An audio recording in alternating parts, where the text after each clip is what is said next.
In the headlines, court sentences 3 to death by hanging for killing Funke Olakunrin. INEC gives Atiku, Obi, Tinubu and others 1 week to name running mates.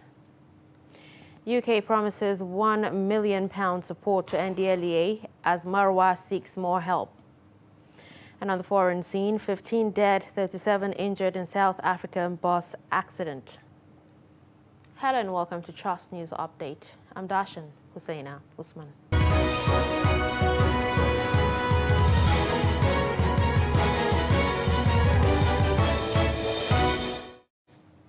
And now the news in detail. An Ondo State High Court sitting in Akure, the state capital, has sentenced 3 persons to death by hanging for killing Olufunke Olakunrin, the daughter of Afenifere leader Pa Ruben Fashoranti.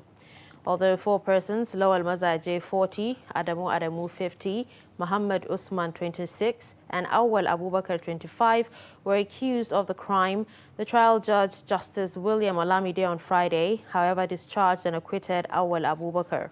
While counsel to the 3 defendants says he will study the judgment to see if an appeal could be filed, the Attorney General and Commissioner for Justice in Ondo State, Charles Titiloye, commended the judgment.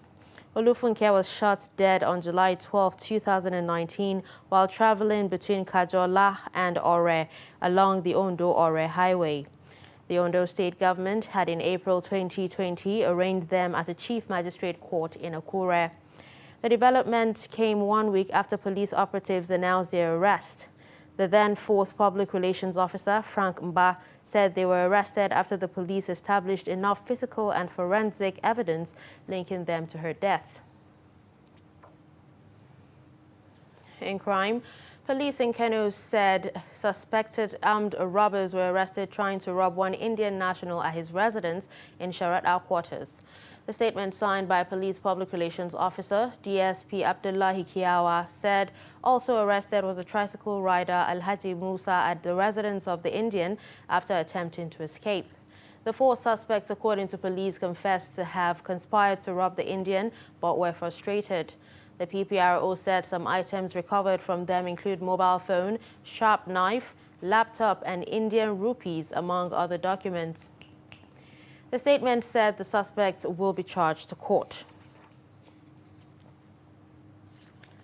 In politics, presidential candidate of Labour Party Peter Obi has received the certificate of return as the flag bearer of the party for next year's general elections. The former governor of Anambra State received the certificate of return from the party on Friday. The party disclosed that this via a tweet from its official handle on Friday. Before now, a faction of the party had elected a presidential candidate for the elections next year, but the Labour Party Congress, through the national president Ayuba Wabba and the Trade Union Congress on Thursday, maintained that only recognizes the party's presidential election, which produced Obi as its candidate. The Independent National Electoral Commission, INEC, has set June 17, 2022 as deadline for presidential candidates to name their running mates. INEC Chairman Professor Mahmoud Yakubu said this in a statement on the Commission's official social media pages. While the People's Democratic Party flag bearer Atiku Abubakar is expected to name a running mate from the southern region of the country, his rival in the ruling All Progressives Congress, Bola Tinubu, is expected to pick a northerner as his vice presidential candidate. The Labour Party candidate, Peter Obi, is believed to name his running mate from the northern part of the country, while Rabiu Musa Kwankwaso of the New Nigerian People's Party is also believed to be contemplating picking the party's vice president from the south of Nigeria. With just 3 weeks to the end of the ongoing continuous voter registration, the Independent National Electoral Commission says it is worried that over 20 million Nigerians are yet to collect their voters' card. In this report, Ibrahim Ismail examines the effect of voter apathy, which many blame as one of the reasons for the non-collection of PVCs on the country's democracy. The report.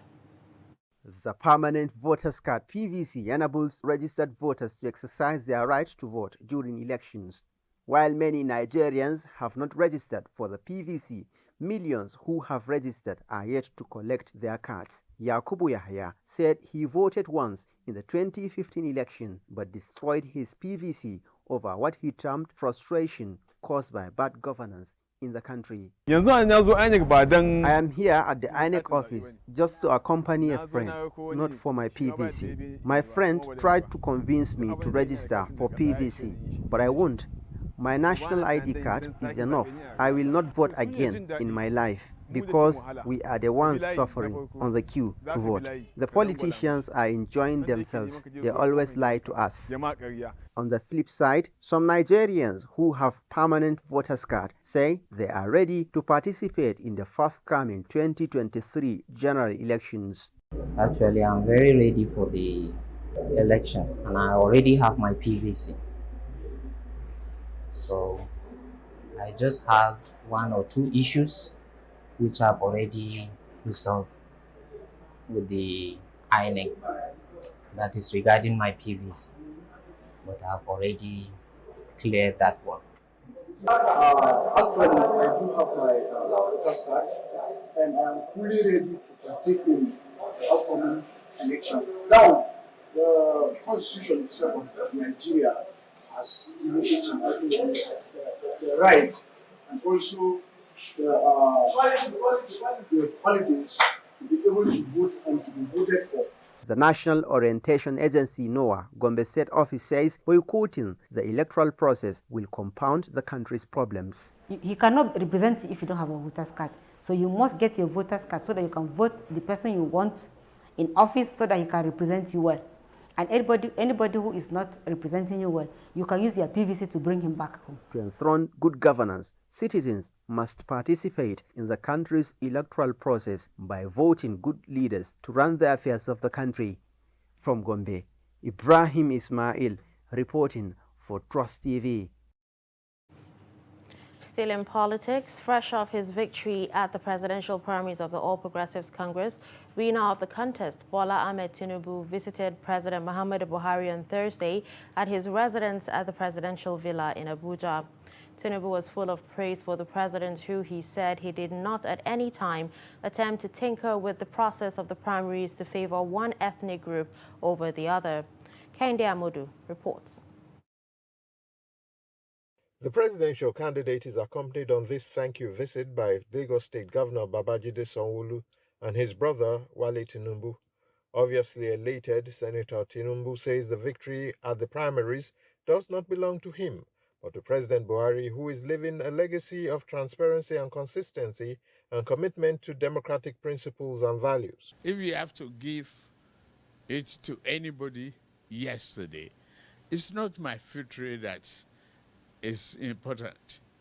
It's the process and the management of that election that gave it to President Muhammadu Buhari. So what will be the selling point of a Bola Tinubu candidacy to the Nigerian electorate? I'm brilliant. I am experienced from private sector to public sector and ready to hit the ground running same day and not mess up. And what is his advice to members of the APC as the party prepares for the 2023 polls? All APC family members should celebrate in a limited manner. We just begin hard work. The work ahead to win the victory for our party is a hard one, and we will win. The next thing Nigerians want to know is who is Bola Tinubu's running mate at the polls. I won't tell you that. That is my right. The candidate says that information is in his pocketbook, which may infer that he already knows who it is. From State House Abuja, Kende Amodu, Trust TV News. Some APC members have hailed the just concluded presidential primary of the party that produced Bola Tinubu as candidate, saying the party will coast to victory in the 2023 elections. Members also call for unity among the party faithfuls to close ranks for the party to retain power irrespective of contending interests. Trust TV's Shafiu Suleiman reports. 23 presidential aspirants went into the convention ground full of hopes, but 9 of them later pulled out of the contest, with 7 stepping down for Bola Ahmed Tinubu and 1 for Vice President Yemi Shibanjo. The other withdrew voluntarily. 14 aspirants slug it out at the ballot, and at the closer poll, 1 aspirant emerged, Bola Ahmed Tinubu. Tinubu's victory is really a welcome development. His resilience, doggedness, and articulated investment in politics, especially in human development, has endeared him to all sections of the country, and his emergence as APC's flag bearer has comforted all party members that the course has been cleared for the party to win the next presidential election. Party members are hopeful that the APC's flag bearer will lead the party to victory, irrespective of the challenges ahead. We are going to abide by our constitution, APC constitution, and Nigeria's constitution, and then that of the PAC here.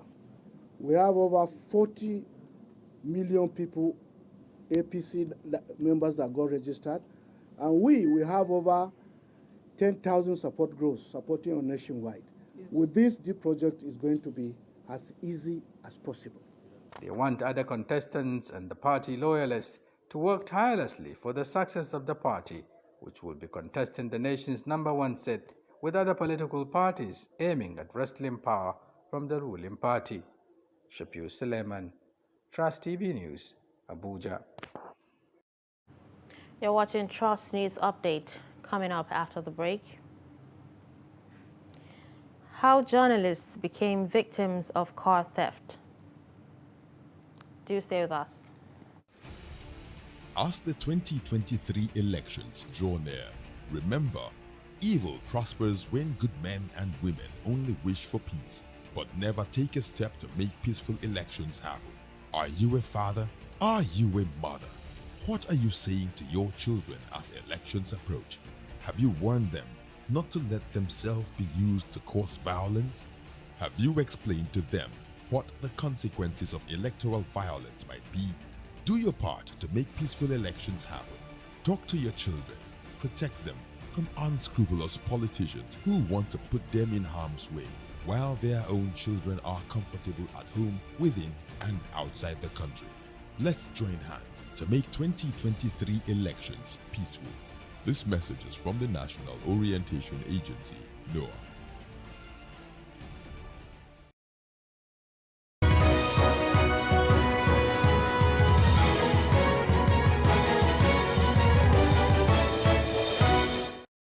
Welcome back and thanks for staying with us. Let's take a look at some of our major stories.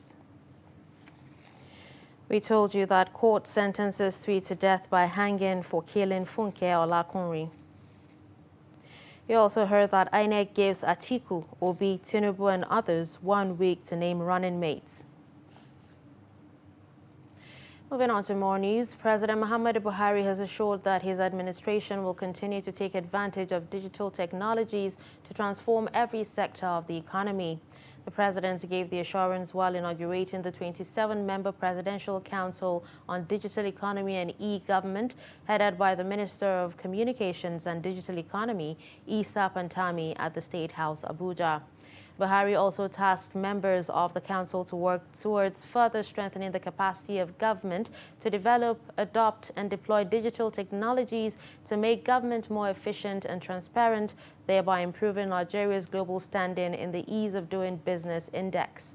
The president said the council, whose members had been arrived at after a painstaking and thorough process, would provide the oversight needed to bring about a veritable structure for accelerating achievements in digital economy and in the implementation of e-government in the country.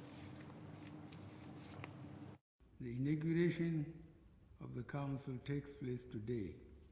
However, the Honorable Minister of Communications and Digital Economy, Professor Isa Ali Ibrahim Pantani, has been implementing activities in these areas for about 3 years as part of the mandate of the ministry under his supervision.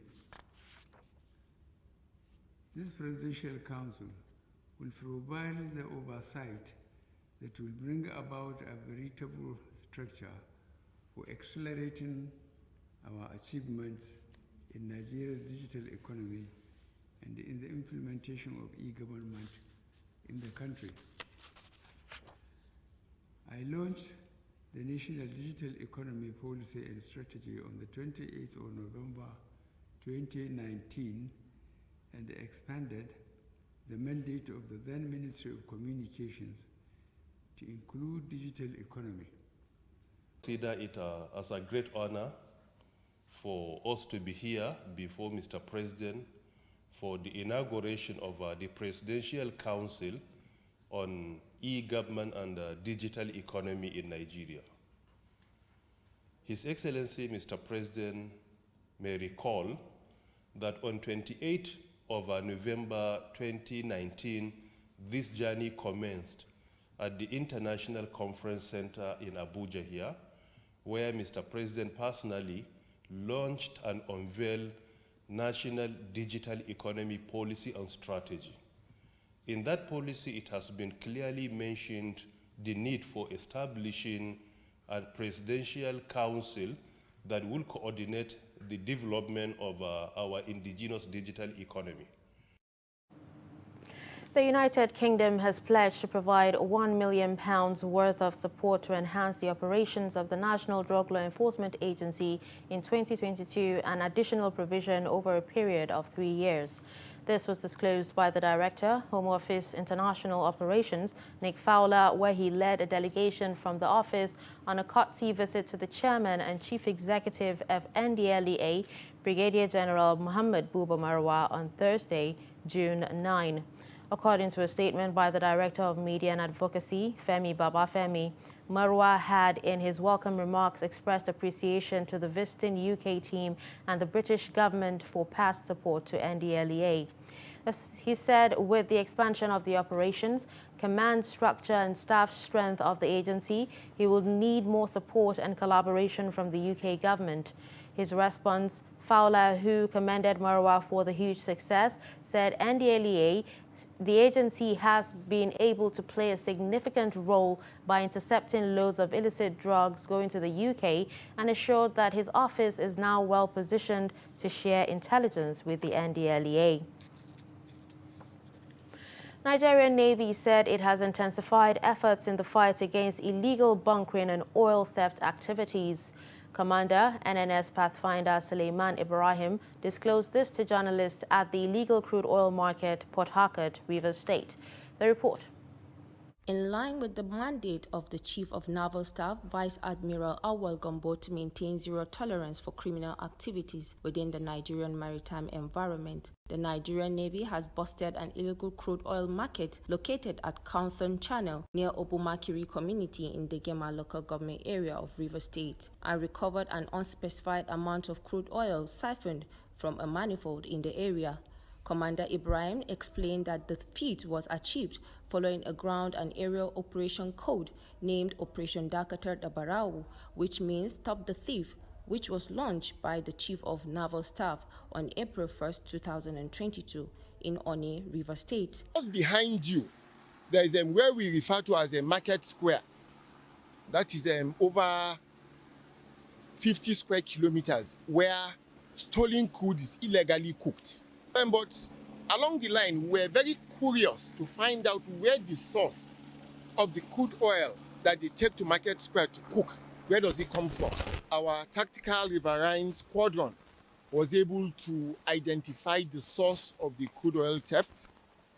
Then with the aid of the helicopter, so we're able to deploy. And then when we got here, we discovered 4 boats, but one has sunk already.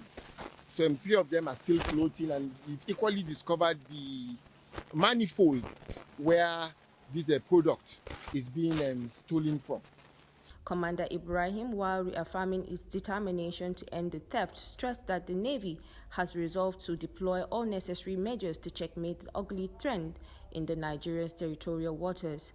The Nigerian Navy has launched an operation which, in the first instance, is going to be for 90 days, and then after that, we'll do a reassessment, and then if there's a need to extend, that will be done. And the JTF equally has launched Operation Octopus Grip. So these two operations are running concurrently. So as it stands, there are two ongoing operations, all aimed at boosting crude oil production for Nigeria, and at the same time stopping all of those people that have made it a part of their lives to steal and deny the nation its legitimate earnings. I would call upon them to desist. You know, there are so many initiatives by the federal government, by the state government, for them to do something meaningful. Because at the end of the day, the Nigerian Navy would not allow this thing to go on. Adding that troops were currently on the trial of the fleeing suspects and their collaborators. Car theft has become a recurring decimal in Jos, the Plateau State capital, with many of the victims being journalists. Ranked as one of the cities with high cases of car theft in the country, Dixon Adama in this report takes a look at the sophistication of the perpetrators as well as the impact on victims. The report. More often than not, incidences of car theft in Jos usually take place when cars are locked. With recovery and almost impossibility in state, victims are left devastated as efforts towards recovering have over time yielded no results. The city has become notorious for car theft over the years, while a syndicate has been known to operate at the State High Court area. Reports say in the past decade, no fewer than 20 journalists in Jos have had their cars stolen. The reason for targeting journalists remains unclear. I parked my car behind somebody, and another of my colleagues was behind me. My car was in the middle. Lo and behold, after like 45 minutes, we came out of the event and I just see my car. In the night around 7:15 p.m., I was at the cyber cafe to send my reports. Immediately I left, entered the car. Initially, they had opened the car, started the car, but the car did not start. So they waited for me. I was in company of a colleague. We entered the car. Once if it's 6:30, usually once I enter the car, I lock the door. But because of him, he came in late, so I heard him made a sound. He said, So when I turned in, I just saw a gun on his head. I had gone out to an area just to have a haircut, and after that, I did one or two things within that area, and I came out and didn't find my car. Secretary of Nigerian Union of Journalists, Plateau State Council, Peter Ameni, bore his mind on the situation and what should be done to tackle it. We sympathize with them for what happened, and we also joined the search, contacted relevant agencies responsible for handling such reports to see whether the cars will be recovered. In business, in the month of May, investors traded 687.1 billion naira worth of fixed income securities on the Nigerian Exchange Limited, while market capitalization increased to 22.44 trillion naira from the 21.75 trillion naira recorded in April. However, despite a 12.12% increase in total deals to 74% achieved in May, up from 66 deals recorded in April, total value traded depreciated by 33.67% to 393.3 million naira in May from 260.86 million naira in April 2022. Also, total volume traded at the fixed income of the NGX depreciated by 34.84% to close May at 246,038 from 377,566 reported in April. According to the exchange monthly statistics, the exchange traded products capitalization added 247.9 million naira to close May at 7.39 billion naira from 7.14 billion naira in April. In the stock market segment, the market capitalization rose by 1.81 trillion naira or 6.75% to close at 28.57 trillion naira in May from 26.77 trillion naira it closed in April 2022. The statistics disclosed that volume and value traded rose by 197.64% and 195.07% to 36.16 billion and 303.94 billion naira in May 2022, respectively. On the foreign scene, 15 people were killed and 37 injured on Friday when a bus collided with a truck on a South African highway near the capital, Pretoria, an emergency services spokesman Thabo Charles says. The accident happened before dawn and the rescue workers were called at 5:05 a.m. 8 women and 7 men died at the scene, while 37 others were taken to hospital. The road was closed throughout the morning while an investigation into the accident's cause has been launched. South Africa's roads are among the most developed on the continent, but safety remains an issue. And finally, in sports, sprint hurdler Tobilola Musang became the 5th woman to successfully defend the 100 meters hurdle title after she stormed the victory in a wind-aided 12.57 seconds at the ongoing 22nd African Athletics Championship in Mauritius.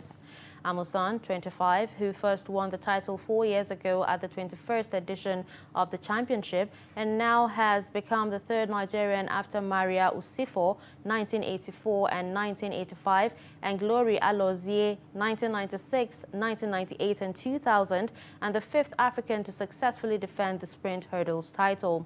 The reigning African Games champion was, however, denied the chance to break Alozie's 12.77 seconds championship record set at the 11th edition of the championship in Dakar, Senegal in 1998 by an excessive 4.0 milliseconds tailwind. Amusan's victory has increased Nigeria's gold medal haul in the event to 12. And with this, we've come to the end of Trust News Update. Don't forget to follow us across all our social media platforms. I'm Darshan Hussaina Usman. Thank you for watching.